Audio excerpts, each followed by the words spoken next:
धन सतगुरु तेरा ही आसरा। प्यारे सतगुरु की प्यारी सात संगत जी, कैसे हैं आप सारे। मैं विजेंद्र कुमार इंसा आप सभी का स्वागत करता हूं आपके अपने प्रोग्राम सच की राह में।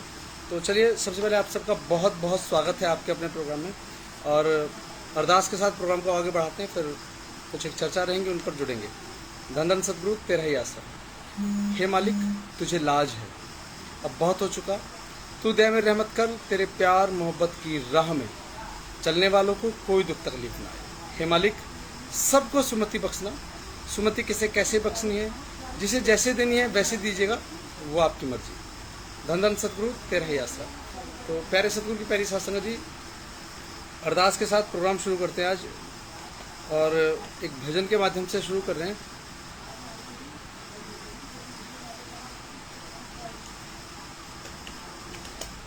इतने और साथी सेवादार जुड़ जाएंगे,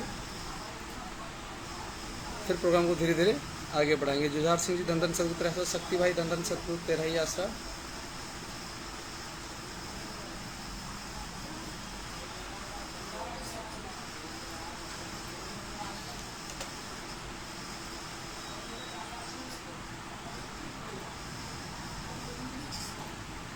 एक अरदास का भजन है, धन सतगुरु तेरा ही आसरा। फिर इसके बाद भजन के बाद जुड़ेंगे धीरे धीरे।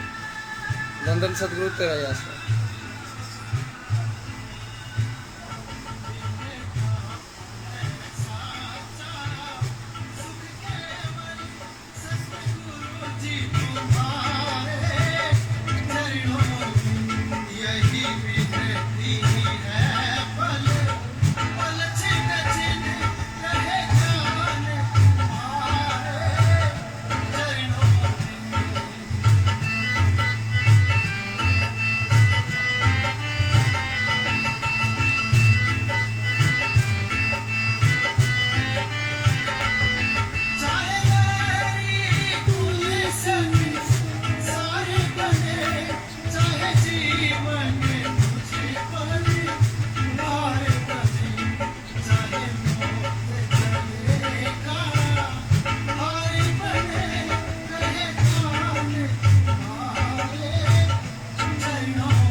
धन धन सदगुरु तिराही आसरा। बाबू जयपाल जी बहुत बहुत स्वागत। अमित चंद जी धन धन सदगुरु तिराही आसरा। दीपक बजाज जी धन धन सदगुरु तिराही आसरा।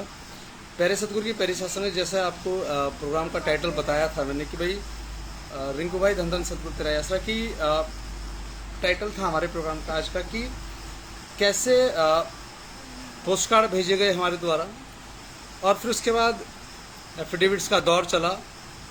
फिर एफिडेविट के बाद गाली गलौज तक पहुंचे हम धीरे धीरे, और उसके बाद दरबार की मर्यादा को तार तार किया जा रहा। स्टेप बाय स्टेप हम इस पर बात कर लेंगे। कुछ एक चीज़ें चाहिए थी मुझे, वो मैंने कलेक्ट किए। पिछले 3-4 दिन लगे, साथियों से इधर उधर से मिले, लेकिन जब एक तो डॉक्यूमेंट मिला वो मुझे मेरे कंप्यूटर में मिल गया। तो चलिए पहले स्टार्टिंग में बात करते हैं हम। आखिर ये माजरा क्या है कि जो गाली गलौज तक स्थिति पहुंची है कि भाई अभद्रता, असभ्यता और मर्यादा को तार तार करती बहुत सारी बातें, आखिर ये यहाँ तक नौबत पहुंची कैसे? चलिए हम चर्चा करते हैं। आज से लगभग 1.25 साल पहले आप सबको याद होगा कि आप में से बहुत सारे सेवादारों ने शायद भेजा भी है कि पूज्य पिताजी हम आपसे माफ़ी चाहते हैं कि हम आपके बताए गए वचनों पर नहीं चल पाए, आपके दिखाए गए रास्ते पर नहीं चल पाए, हम किसी और की बात मान रहे हैं, हम आपसे माफ़ी चाहते हैं। ऐसे पोस्ट कार्ड आप में से शायद बहुत सारे सेवादारों ने भेजे होंगे लगभग 1.25 साल पहले के आसपास, 1-1.25 साल पहले। अगर आप में से किसी ने भेजे हैं तो आप लिख करके बता सकते हैं हाँ जी हमने भी वो पोस्ट कार्ड भेजा है। फिर उसके बाद थोड़ा सा विश्वास बढ़ता है साहब, जब लगा कि हाँ यार तो फेवर की बात करते हैं तो चलो जुड़ जाते हैं, थोड़ा जुड़ाव रखते हैं। वक्त बीता, एक एफिडेविट का फिर एक प्रारूप आया सामने हम सबके। अभी एक एफिडेविट एक्चुअली मिसिंग है, इसमें 2 तो मुझे मिल गए हैं, एक मिसिंग है। ये वाला एफिडेविट था साहब, इसमें ज़्यादा खास उठापटक नहीं थी। ये 1 पेज में 2 पेज में लोगों ने बना करके 10 रुपये स्टाम्प पे भेजा है, लेकिन इसमें बड़ी इंटरेस्टिंग कई सारी चीज़ें हैं। विकास धनकर जी धन धन सदगुरु तिराही आसरा। भाई जी Vikas from Jhunjhunu Rajasthan and Dubai. धन धन सदगुरु तिराही आसरा। विकास भाई बहुत बहुत स्वागत आपका भी। दीपक भाई धन धन सदगुरु तिराही आसरा। ये एक एफिडेविट है, इसमें लिखा है कि मैं डेरा सच्चा सौदा को मानता हूँ और उसकी विचारधारा को मानता हूँ। पूज्य हजूर पिताजी मेरा विश्वास है वो एक ऑर्डनरी आदमी नहीं है, वो बिल्कुल एकदम दुनिया से अलग किस्म के हैं। वो बहुत सारी मानवता भलाई के काम करते हैं, तमाम तरह की बढ़ाइयाँ लिखी है साहब। लेकिन फिर बीच में एक जगह और आती है, उसमें लिखा है कि इस वाले एफिडेविट में अंग्रेजी वाला साहब, अंग्रेजी आप सबने पढ़ी होगी, अंग्रेजी वाला एफिडेविट आया साहब, वो आप सबने दिया भर करके। इसके लिए मैंने भी कहा अपने प्रोग्राम से कि हाँ हमें देना चाहिए। उस वक्त ध्यान नहीं दिया बहुत सारी चीज़ों पर, लेकिन जब वक्त बीत रहा है साहब चीज़ें समझ में आती हैं कई बार।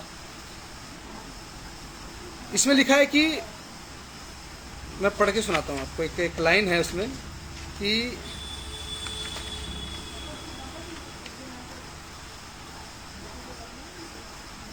that however being as a Dera chief Saint Gurmeet Ram Rahim Singh Ji Insa has snapped his relations with his family and relatives. Also no serious effort has been done by his family and relatives to protect my emotions and faith in Saint Dr. Gurmeet Ram Rahim Singh Ji Insa and Dera Sacha Sauda. Moreover, till today, no family members has been even bothered to attend even a single hearing of the case of Sant Gurmeet Ram Rahim Singh Ji Insa in any court since the inception of trial.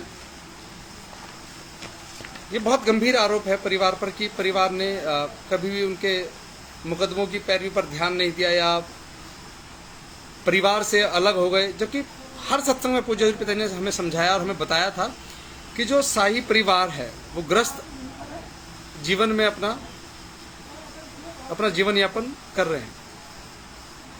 अब ये बात आती है कि भाई मुकदमे में पैरवी में नहीं जाते हैं, तो बहुत सारे सेवादारों को शायद पता नहीं है कि पूज्य हजूर पिताजी को बहुत बड़ी राहत मिली हुई थी। जो पंचकुला जब डेट्स लगती थी वहाँ जाना पड़ता, फिर अब मेडिकल रिपोर्ट्स लगाई गई उसमें, जब पिताजी के बारे में बताया गया कि उनकी तबीयत खराब है क्या कुछ भी जैसे भी रहा, उसके बाद आप सब जानते हैं इस बात को कि पिताजी की डेट्स जो लग रही थी वो सिरसा सचिवालय पे, शायद जहाँ वीसी के माध्यम से पूज्य हजूर पिताजी पेशी में जाया करते थे। सिरसा से चंडीगढ़ जो पंचकुला जो न्यायालय है सीबीआई का, उसमें उनकी वीसी के द्वारा पेशी हुआ करती थी सिरसा में रहते हुए। और आप सबको बहुत सारे लोगों ने देखा भी और सेवादारों ने समझा भी इस बात को कि जब जाते थे तो परिवार भी, बहनानी प्रीत भी, सभी लोग उस कोर्ट कैंपस के आसपास हमेशा रहा करते थे, ब्रह्मचारी रहा करते थे। बहुत सारी फोटोज हैं जब पिताजी सिरसा में जब शहर की तरफ जाया करते थे कोर्ट की पेशियों में, उस वक्त की बहुत सारी वीडियोज आप सब ने, मैंने भी साहब, हम दिल्ली से आके भी हमने पहरा लगाया सब सड़कों पे। आप सब ने सिक्योरिटी में सेवाएं की हैं, सड़कों पे खड़े हुए डंडा ले लेकर के साहब। बंदूक नहीं होती आपके हाथ में, सिर्फ एक डंडा होता था, उसके सारे आप खड़े थे। कहीं कहीं तो डंडे भी नहीं थे। हमारे पास सबसे बड़ा हथियार था राम नाम का हथियार, जिसे हम निरंतर जाप किया करते थे हम सारे। अब यहाँ पर आपको उकसाया जा रहा था, बहकाया जा रहा था, लेकिन मैंने रियली विश्वास करना सासंग जी, मैंने पढ़ा आज पहली बार, क्योंकि मैं भी वाक जाल में उलझा हुआ था कि भाई हाँ ये सब अच्छा कर रहे हैं। जैसे मैं बोल बोल के उत्साहवर्धन कर रहा हूँ सासंगत का, सासंगत इकट्ठी हो रही है या हो जाएगी, और मुझे लगा कि शायद इन लोगों के साथ लग करके व्यवस्थाएं बदलेंगी, पिताजी के हक में आएगा। लेकिन उस वक्त चीज़ें समझ में आ रही थी, क्योंकि इस यहाँ तक तो ज़्यादा क्रिटिकल नहीं था मसला, मैंने कभी पढ़ा भी नहीं। लेकिन जब ये हिंदी वाला जब आया ना साहब, देखो अंग्रेजी कमज़ोर है, अनपढ़ आदमी साहब, ज़्यादा पढ़ा लिखा नहीं हूँ, तो हिंदी बड़ी कमज़ोर है साहब। सिरसा कोर्ट में ही लगती थी ऑनलाइन। विकास जी बिल्कुल सही बात साहब। अब मैंने भी की है सेवा, रिंकू जी बिल्कुल। जब ये हिंदी वाला एफिडेविट आया ना साहब, इस पर मेरा विवाद हुआ साथियों के साथ में। ये जब आया, दिल्ली जब हम लोग आ गए, दिल्ली बुलाया गया सबको कि भाई उसमें हमारे बहुत सारे साथी, मनोज जी भी हैं और उनके साथ एक राकेश भाई भी आए, हमारा कमलेश है यहाँ खोड़ा से, वो भी था, हमारे साथी कृष्ण चौहान, अमित चंद, रघुवीर जी, कक्कड़ साहब, गौतम जी, वकील साहब, तमाम साथी जब पहुंचे यहाँ, हुकमचंद भारद्वाज जी भी आए थे साहब। उसके बाद, उस मीटिंग के बाद जब ये हिंदी वाला हल्फिया बयान आया ना साहब कि भाई जो आपने एफिडेविट देने थे, जो सबसे खतरनाक वाला एफिडेविट है, जिस पर अक्सर मैं कहा करता हूँ कि आप जाने अनजाना बहुत बड़ी गलती कर बैठे हैं साथ जी, जाने अनजाने बहुत बड़ी गलती कर बैठे हैं। अब उसमें एक लाइन है कि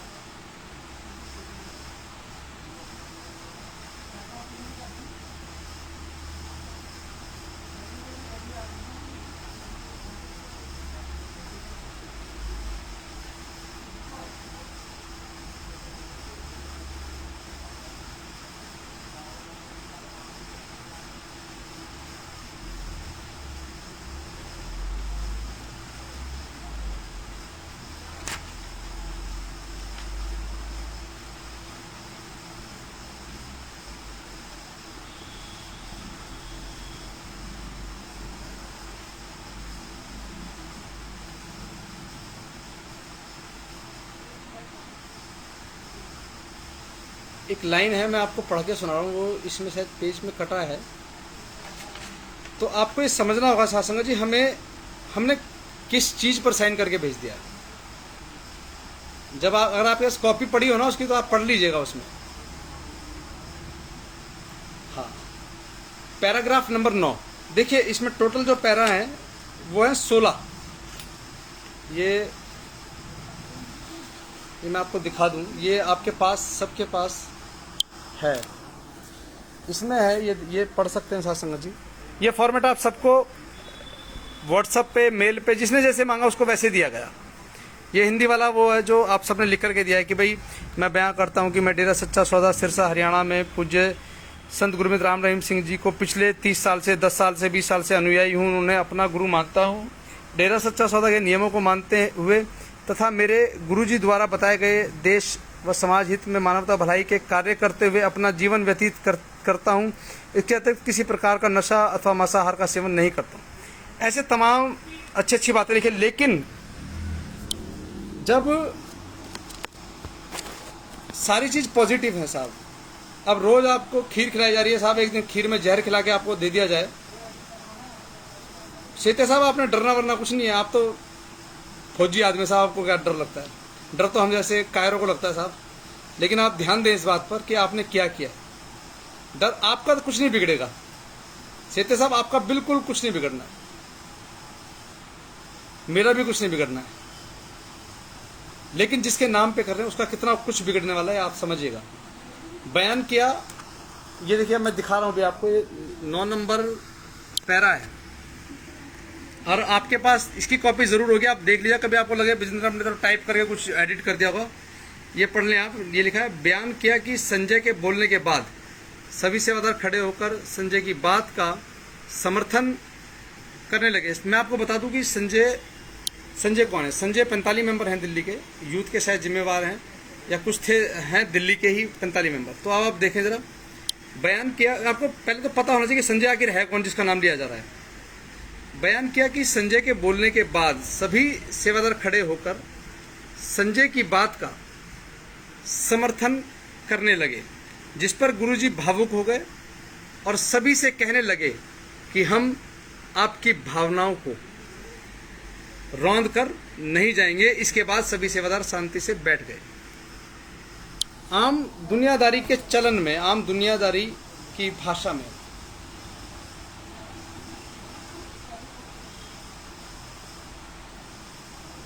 जोगिंदर जी मत बनो, जोगिंदर बहन बिल्कुल मत बनो बेवकूफ़, आप बहुत समझदार है। मैं इसलिए मैसेज हाइड कर दूं क्योंकि आप लोग मेरा रिदम तोड़ देंगे बोलने का, क्योंकि आपकी मनसा यही है। क्योंकि आपको सुनना चाहिए, आपको अगर नहीं सुनेंगे तो उसको, जिससे भी आपने बहुत बड़े वकील से पढ़वाया ना, उसको बोलना कि इसमें जो एक 9 नंबर जो क्लॉज है, जो कॉलम है, उसमें क्या लिखा है कि बयान किया। उससे पहले वाला पढ़ लेते संजय के बारे में क्या लिखा है ऊपर, क्योंकि समझ में नहीं आएगा जल्दी संजय क्या कहना चाह रहा था, क्या कह रहा था। बयान किया है कि इस दरमियान मीटिंग में माइक पर संजय 45 मेंबर यूथ समिति दिल्ली ने माइक पर कहा कि पिताजी अगर आपको कोर्ट जाना है तो आप हम सबके ऊपर से होकर कोर्ट जाएंगे। इसके बाद मुझे मालूम हुआ कि शायद कोई कोर्ट में कोई मसला चल रहा है, जिसको लेकर आज सभी जिम्मेदार आक्रोशित हैं। बयान किया कि डेरा सच्चा सौदा, डेरा प्रमुख से संबंधित मुकदमों की कोई भी जानकारी, चलिए मैं आपको पूरा एफिडेविट पूरा पढ़ के सुनाता हूँ, उसमें ज़्यादा आसानी समझ में आएगा कि हम कितने चतुर हैं साहब, हम पे क्या फर्क पड़ने वाला, हम डरते नहीं, क्योंकि आप पे कुछ भी कार्रवाई नहीं होगी साहब, इसलिए डर रहे हैं। कॉलम नंबर 3 से पढ़ना चाहूँगा कि मैंने पहला आपको पढ़ के सुना दिया। पहले में आपकी तरफ से लिखा जा रहा है कि मैं डैश सन ऑफ डैश उम्र इतने वर्ष, आधार नंबर जो आपका आधार कार्ड है, जिससे कि आप डिनाई ना कर पाए कि हाँ जी हमने तो दिया ही नहीं, आपकी पूरी जानकारी हो जाएगी। निवासी, तहसील, जिला, स्टेट और कहाँ का रहने वाला। बयान किया जाता है कि डेरा सच्चा सौदा सिरसा में पूजनीय संत डॉक्टर गुरमीत राम रहीम सिंह जी इंसा की पिछले 10 साल, 5 साल, 20 साल जितना भी था वो खाली स्थान आपने भरना। वर्ष से अनुयायी हूँ, उन्हें अपना गुरु मानता हूँ, डेरा सच्चा सौदा के नियमों को मानते हुए तथा मेरे गुरुजी द्वारा बताए गए देश व समाज हित में मानवता भलाई के कार्य करते हुए अपना जीवन व्यतीत करता हूँ। इसके अतिरिक्त किसी प्रकार का नशा अथवा मांसाहार नहीं करता हूँ। बयान किया कि डेरा सच्चा सौदा सिरसा मुख्यालय में 10 अगस्त 2017 से 16 अगस्त 2017 तक मौजूदा डेरा प्रमुख पूजनीय संत गुरमीत राम रहीम सिंह जी इंसा के 50वें जन्मोत्सव के उपलक्ष्य में भव्य आयोजन किया गया था। जो आपने भंडारे किए गए थे साहब, 7 भंडारे किए थे शायद बेपरवाह जी ने। बयान किया कि 17 अगस्त 2017 को शाम को डेरा सच्चा सौदा से संबंधित सेवादार, किसी भी प्रकार की सामाजिक सेवा करने वाले लोगों की मासिक मीटिंग का आयोजन हर बार की तरह डेरा प्रमुख के निवास स्थान पर किया गया था, जिसे तेरावास कहा जाता है, जिसमें हर बार की भांति बड़ी संख्या में सेवादारों ने शिरकत की थी और मैं उस मीटिंग में मौजूद था। ये आपने लिख करके देना है, ऐसा ये लोग चाहते हैं कि आप लिख करके दें इस तरीके की बातें, क्योंकि कट कॉपी पेस्ट का जमाना साहब, हो सकता है मेरी बात काट के दिखाएं, देखो जी विजेंद्र ने ऐसा कहा है। तो ये लोग जो आपको हल्फिया बयान चाहते हैं, आपसे एफिडेविट चाहते हैं, ये उनकी मंशा है कि आप ये सब चीज़ें लिख करके दें। कॉलम नंबर 5 में लिखा है, बयान किया कि मीटिंग में जन समुदाय से संवाद बनाने के लिए माइक से बातचीत करवाई जाती थी और इसी प्रकार उस दिन भी माइक पर बातचीत करवाना शुरू किया गया। 6 नंबर में लिखा है साहब, बयान किया कि आप देख लें, हाँ ये देखो, बयान किया कि उस दिन मीटिंग की शुरुआत से ही माइक पर लोग इस प्रकार से बातें कर रहे थे, जिसमें ज़्यादातर अलग अलग राज्यों के 45 मेंबर सदस्य थे, आगे बैठे हुए थे और 4-5 लोग संगठित होकर बारी बारी से माइक पर बोल रहे थे कि गुरुजी यदि आपकी और किसी ने उंगली उठाई तो हम ये बर्दाश्त नहीं करेंगे। और गुरुजी हर व्यक्ति की बात के जवाब में यही कहते रहे कि हमें प्रेम के मार्ग पर चलना है, परमपिता जी शास्त्रनाम जी महाराज कुछ होने नहीं देते। इसके साथ साथ यह भी कह रहे थे कि इस मुद्दे से अलग राम नाम की कोई बात करो, लेकिन राम नाम की बात करने वाले की बात नहीं करवाई गई। 7 नंबर कॉलम पे लिखा है, बयान किया है कि डेरा तथा डेरा प्रमुख से संबंधित मुकदमों की कोई भी जानकारी डेरा की साथ संगत अनुयायियों को कभी भी डेरा के किसी भी मंच से सत्संग में, मीटिंग में अथवा किसी भी किताब, ग्रंथ, मैगजीन, सच्ची शिक्षा, अखबार, सचकों इत्यादि में नहीं दी गई थी। इसलिए 17 अगस्त 2017 की मीटिंग में किस बात पर इतना आक्रोश दिखाया जा रहा था कि इसकी जानकारी मुझे नहीं थी। 8 नंबर कॉलम में लिखा है कि बयान किया कि इसी दरमियान मीटिंग में माइक पर संजय 45 मेंबर यूथ समिति दिल्ली ने माइक पर कहा कि पिताजी, गुरुजी, अगर आपको कोर्ट जाना है तो आप हम सबके ऊपर से होकर कोर्ट जाओगे। जिसके बाद मुझे मालूम हुआ कि अदालत से संबंधित कोई मसला है, जिसको लेकर आज सभी जिम्मेवार आक्रोशित यानी गुस्से में बहुत भड़के हुए हैं। 9 नंबर कॉलम, बयान किया कि संजय के बोलने के बाद सभी सेवादार खड़े होकर संजय की बात का समर्थन करने लगे, जिस पर गुरुजी भावुक हो गए और सभी से कहने लगे कि हम आपकी भावनाओं को रौंद कर नहीं जाएंगे। इसके बाद सभी सेवादार शांति से बैठ गए और खुश हो गए। बयान किया कि थोड़े ही समय बाद जगजीत, जो कि डेरा की मुख्य प्रबंधन समिति का हिस्सा है, उसने माइक पर कहा कि पिताजी 24 तारीख की मीटिंग यहीं सरसा दरबार में रखो, आपको कहीं जाने की जरूरत नहीं है। इसके बाद मुझे पता चला कि कोर्ट का जो मसला है वह 24 तारीख के आसपास है। 11 नंबर कॉलम पे लिखा है कि बयान किया कि इसी दौरान रामकरण, जो कि डेरा साथ संगत से संबंधित राजनीतिक विंग का मुख्य सदस्य है, उसने कहा कि पिताजी आप चुप कर जाओ, हम आपकी नहीं सुनेंगे। 12 नंबर पे लिखा है, बयान किया कि महिलाओं में इसी दौरान गुरचरण कौर, जो कि डेरा सहयोगी संस्था यूथ वीरांगनाओं की अध्यक्षा है, उन्होंने कहा कि पिताजी अब हम अपने आने वाली करेंगे, अब हम आपकी भी नहीं सुनेंगे। जिसके बाद गुरुजी ने कहा कि हम संत मत में, और संत मत केवल अहिंसा के मार्ग पर चला है। 13 नंबर पर लिखा है कि बयान किया कि मीटिंग में आखिरी समय में हनीप्रीत उर्फ प्रियंका तनेजा, जो कि गुरुजी द्वारा गोद ली हुई धर्म की बेटी है, सासंग जी ध्यान रखिएगा, कुछ पॉइंट्स पर मैं दोबारा से बात करेंगे भी, गोद ली हुई बेटी है, जिन्होंने कहा कि पिताजी जब अदालत का फैसला आए तो ऐसा होना चाहिए कि डेरे का बच्चा बच्चा सड़कों पर हो, सभी अपनी दुकानें बंद रखें और कोई नौकरी पर ना जाए। बयान किया कि मेरे गुरु संत गुरमीत राम रहीम सिंह जी इंसा ने हमें कभी भी किसी भी प्रकार की हिंसा करना नहीं सिखाया और कभी भी साथ संगत के बीच अपने किसी भी विरोधी अथवा अपने खिलाफ पनपने वाली किसी भी साजिश का जिक्र नहीं किया। जनहित के कार्यों के अलावा उन्होंने कभी भी अपने किसी समर्थक से अपने हक में कोई भी समर्थन नहीं मांगा है। बयान किया कि अदालत के इस फैसले से एक दिन पहले डेरा प्रमुख ने ट्विटर पर तथा मीडिया में वीडियो जारी कर कानून का सम्मान करने का आदेश दिया था, जिसे साथ संगत तक नहीं पहुंचाया गया। अब नीचे एक समर्थन पत्र है साहब कि ये मेरा जो भी कुछ है ये संजीव झा जी को दिया जाए, और ये कहीं भी इसे इस्तेमाल किसी भी, ये देखिए इसमें लिखा है कि मैं संजीव झा को यह स्वीकृति देता हूं कि वो इस बयान को कानून की मदद के लिए स्वयं या जिसे चाहे उसके जरिए किसी भी अदालत में पेश कर सकते हैं। अब देखते हैं साथ संगत, ये बड़ी मजेदार कहानी अब आपको सुनाते हैं।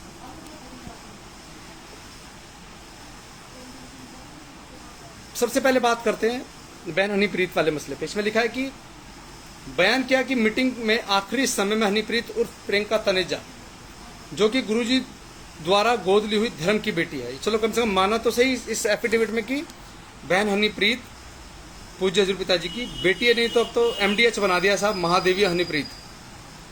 लोगों ने एमडीएच कहना शुरू कर दिया, एमडीएच लिखना शुरू कर दिया, अभद्र भाषा का इस्तेमाल करते हैं बहन के बारे में। शाही परिवार को, भाई जसमीत को दलाल लिखते हैं कि वो सीपी अरोड़ा के दलाल हैं। ये अभद्र भाषा क्यों, या हम इसे सुन क्यों रहे हैं, उसकी वजह बताता हूं मैं आपको। पहले आपसे एफिडेविट दिलवाए, क्या बोलते, पोस्ट कार्ड पे चिट्ठी भिजवाई, कहा हमें नहीं चाहिए चिट्ठियां, आप पिताजी को भेजो यार। क्या लिखना है उसमें कि पिताजी हमने आपके वचनों को नहीं माना, हमसे गलती हुई है और हमारे कर्मों की सजा आप पा रहे हैं, जिसकी वजह से आप सुनहरे जेल में। हमें लगा कि हाँ यार हमारे हक की बात होती है, तो हमने कहा ठीक है, भेज दिया जी। फिर उसके बाद ये इंग्लिश वाला अंग्रेजी वाला साहब एफिडेविट चला, उसमें कोई खास बात नहीं थी, सिर्फ एक कॉलम था उसमें जिसमें ये छुपा छुपा कर बीच में कुछ कुछ कट कॉपी पेस्ट होता है, जिसमें आप पूरा पढ़ने और साफ समझ में भी ना आए। उसमें शाही परिवार पर सवालिया निशान उठा कि वो कभी मुकदमे में पेश नहीं हुए, कभी पिताजी के साथ आते जाते नहीं थे कहीं भी, किसी भी कोर्ट कचहरी में, तमाम तरह की चीज़ें रही सर। अब मुझे आज भी अच्छी तरह गांधी मैदान शायद अम्बाड़ा में है, कहाँ है, शाही परिवार था वहाँ। लेकिन अब जब दावा किया जा रहा है साहब, इसमें आप ही तो कर रहे हैं दावा, आपने साइन करके देना है कि हाँ वो कभी नहीं, मेरी सूचना के अनुसार सही है आपके हिसाब से। अब आते हैं साहब इस वाले जो हिंदी वाला जो मसला है, इसमें बड़े आसानी से समझा दूंगा आपको। देखो, बाकी मानना नहीं मानना, मानना नहीं आपने, मानिएगा मत, बस समझ लीजिएगा साहब।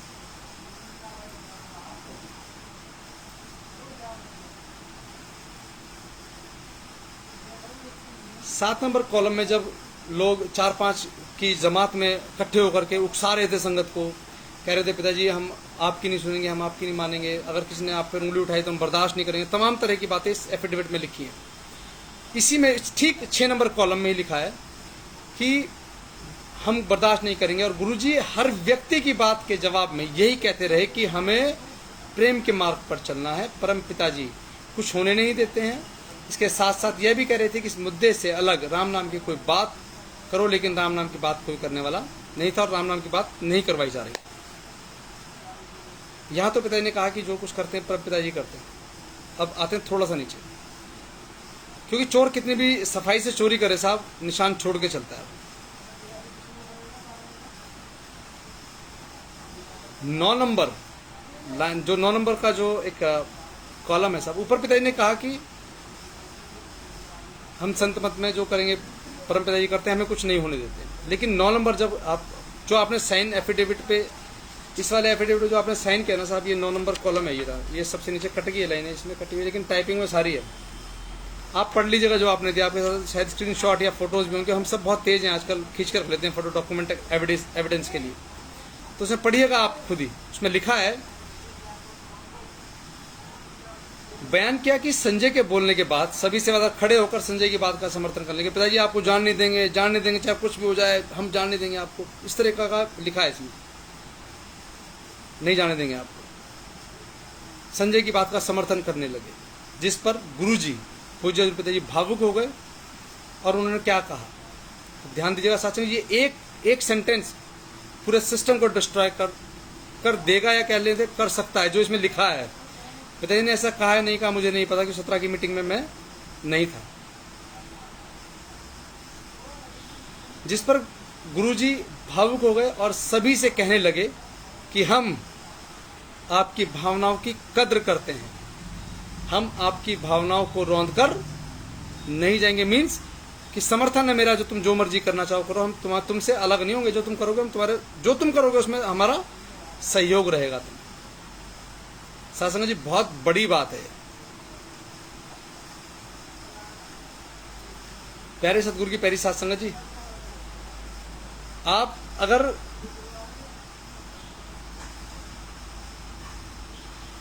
चीजों को समझेंगे ना तो कोई बहुत बड़ी बात नहीं है। बहुत हिंदी का बहुत सरल भाषा का कमेंट लिखा है कि संजय के बोलने के बाद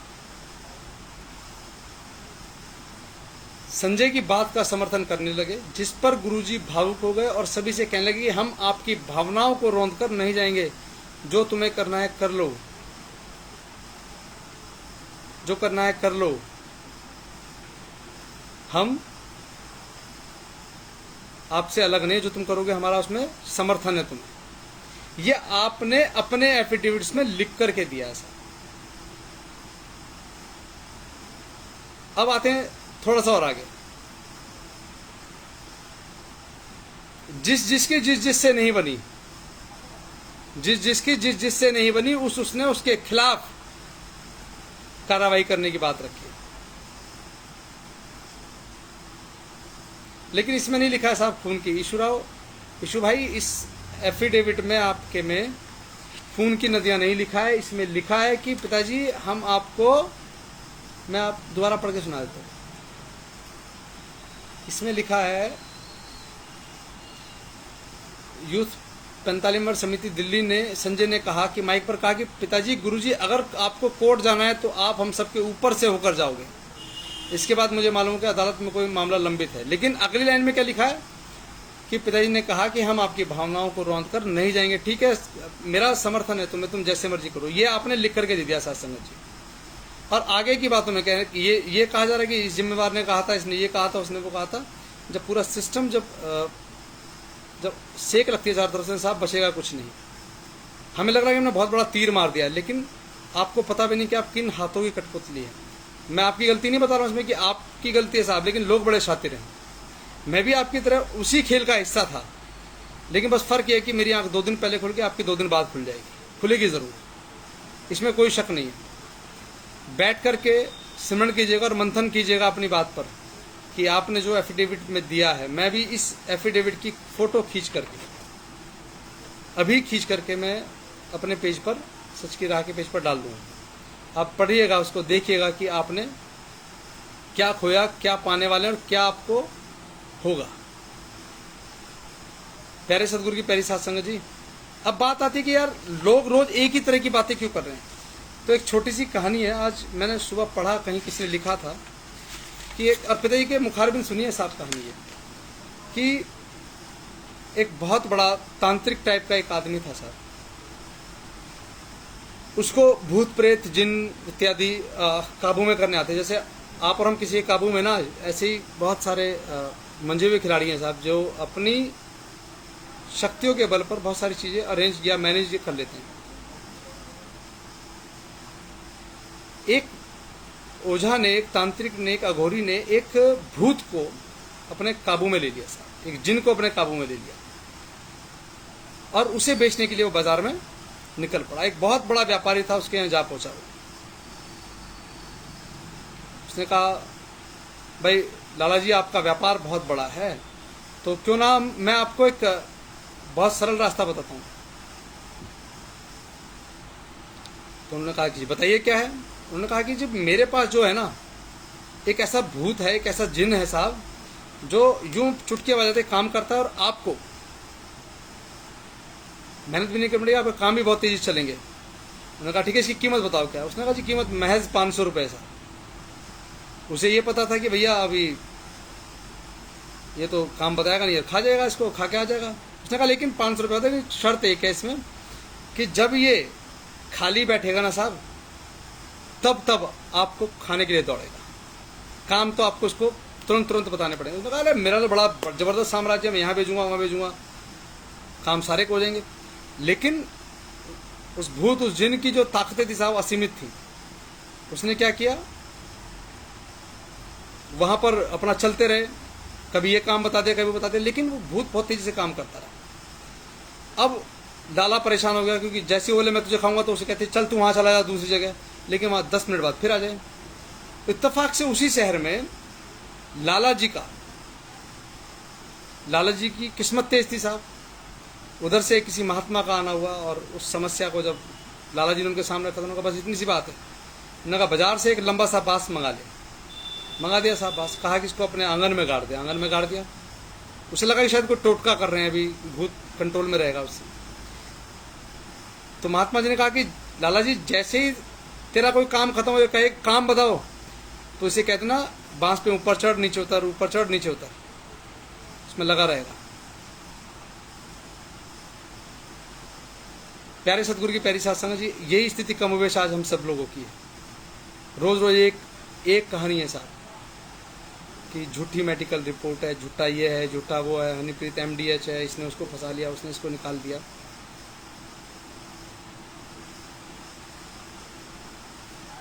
पिताजी के मुखारबिंद वाली बात बता रहा हूँ साध संगत जी।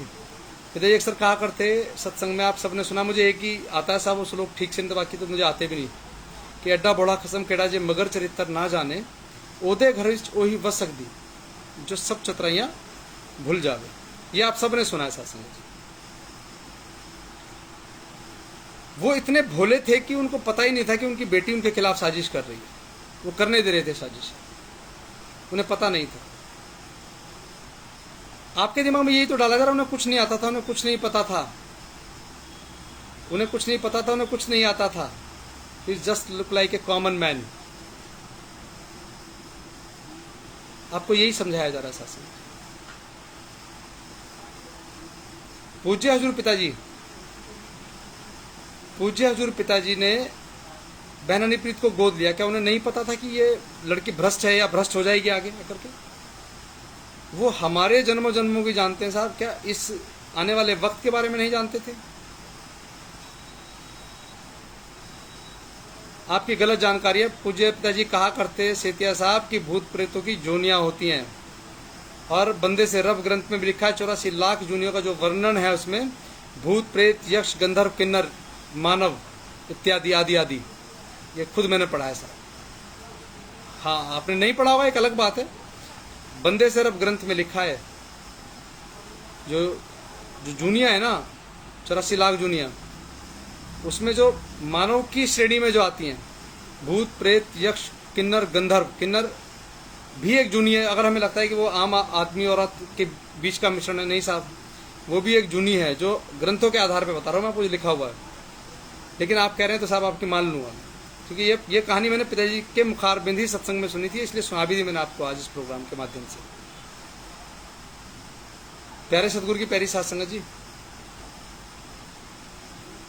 एड्डा बड़ा कसम केड़ा जे मगर चरित्र ना जाने। वो हमारे चरित्र को नहीं जानता तो साहब वो खुदा कैसा है? वो सब कुछ जानते थे, और आपको ये समझाया जा रहा है कि नहीं यार वो कुछ नहीं जानते थे, तभी तो हनीप्रीत झोल कर गई, तभी तो शाही परिवार लूट रहा है सबको, तभी तो ये बहुत सारे 45 मेंबर, ये बहुत सारे तरीके से आपको हमारे बेवकूफ़ बना गए साहब। ये उसकी बनाई हुई खिलकत है। एक दूसरे से प्रेम करो, विश्वास करो, और शाही परिवार को दलाल कहने वाले या शाही परिवार को अपशब्द कहने वाले लोगों से सावधान रहो। जो गुरु के बच्चों को नहीं बख्श रहे साहब, वो आपको भी नहीं बख्शे। अब मुझे पता है कि मेरे इस प्रोग्राम के बाद मुझे बहुत सारी गालियां लिख करके व्हाट्सअप की जाती हैं कि तेरी हिम्मत कैसे हो रही है बोलने की। नथिंग, चलने दो तो चलेगा। और अभी लिखा था कि साहब सतगुरु को खोने के बाद बचाई क्या, उसके पाने की आस है, लेकिन उसके पाने की आस को भी आप लोग क्षीण कर रहे हैं। उसके पाने की आस को भी क्षीण कर रहे हैं आप लोग। लेकिन चलिए, आज आपके लिए इतना ही बहुत है। जिन लोगों के पास इस एफिडेविट की कॉपी है साथ संगत जी, पढ़िएगा, इसको ध्यान से पढ़ लीजिएगा। मेरे कहने से मत पढ़िए, अपने अंतरात्मा को जगाइए, सिमरण कीजिए, पूछिए कि बताइए कि सही और गलत क्या है। बैठ करके देखिए, समझिए। और जो सिर्फ एक नुक्ते में बात मुक जाती है साहब, एक नुक्ते में बात मुक जाती है, जहाँ लिखा है कि जब संजय अनाप शनाप बोल रहा था, अब अपनी भाषा में बोल रहा हूँ साथ, जब संजय अनाप शनाप बोल रहा था हम ये कर देंगे, हम पता नहीं क्या कर देंगे, पिताजी आप को अगर जाना है तो आप हमारे ऊपर से जाएंगे। तो पिताजी ने कहा इनके हिसाब से कि ठीक है, हम तुम्हारी भावनाओं को रोंद के नहीं जाएंगे, यानी जो तुम्हें आग लगानी है लगा देना, जो तुम्हें मिट्टी करना है सारा मिट्टी कर देना, लेकिन हम तुमसे ऊपर होके नहीं जाएंगे। सतगुरु की प्यारी साध संगत जी, होश में आओ।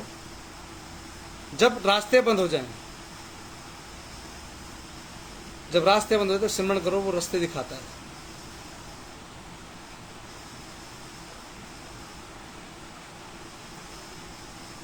प्यारे सतगुरु की प्यारी साध संगत जी, मिलते हैं फिर कल, क्योंकि ये बहुत कड़वा सच है, बहुत सारे लोगों को हजम नहीं होगा अभी, क्योंकि चश्मे के ऊपर चश्मे चढ़े हुए हैं साहब। समझ में नहीं आएगी मत समझिए। मैं तो पहले हमेशा कहता हूं आपको कि आप मेरी बात से सहमत मत होइए, मुझे जरूरत ही नहीं आपको सहमत करने की। मेरा काम है कहना, कहूंगा, आपको अच्छी लगे सुन लो, नहीं लगे तो अपने जयराम जी के साथ।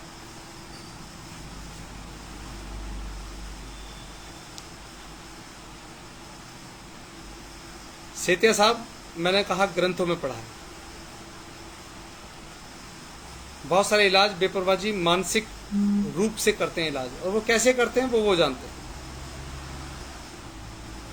कमलेश वालिया जी, फ्लोरा वर्मा जी, ईश्वराव जी, धन धन सतगुरु तेरे आसरा, बिंदर परवाना जी, धन धन सतगुरु तेरे आसरा, कमलेश वालिया जी, अमिचंद भाई, सेतिया साहब, फ्लोरा जी लिख रहे हैं कि Khatta Singh, Krishna Lal, Nirmal Singh, Kuldeep gold green S में थे क्या, जो जेल में है? SBS थे साहब शायद। काला भाई तो निर्मल काला तो सतब्रह्मचारी है भाई, लेकिन कौन क्या था इससे मुझे मतलब नहीं है। लेकिन पूज्य हजूर पिताजी आज हमसे दूर हैं और उनको लाने की जो कोशिश है लोग कर रहे हैं, उसमें कुछ लोग टांग अड़ा करके व्यवस्थाएं ऐसे एफिडेविट में गलत गलत चीज़ें लिखवा करके आपसे चीज़ों को उलझा रहे हैं। तो चलिए मिलते हैं साथ संगत जी, कल मिलने का समय यही रहेगा।